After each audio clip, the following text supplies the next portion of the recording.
Tíanam gohfuil isig daoine anis go bhfuil feidhbogaine a maidir le líne mach go bhfuil siad a tuitim go dochrach an seo an éireann agus ar fud na cruinne. Agus tá an féiniise ar fáil agad dhéanais le cruthú gur bé sin an cas.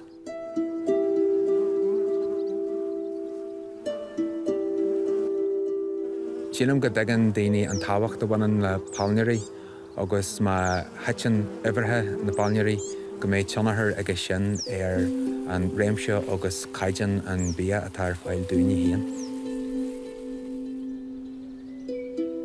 Tá bacha difriúla óganne mar pollinator ach tá feithidí eile ón a bre mar pollinator fásta dúine agus caiimiid iad a leige ghlachu san áireamh agus ma dinne ag géirí pollinator a chaomhnú agus a chosaint.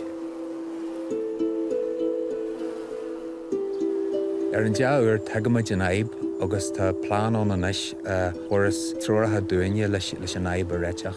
Ar an ábhar go mbeadh torú níos fálainne ón dúine lig, don na bacha, don na pollinator, don timpolacht agus dúine haon.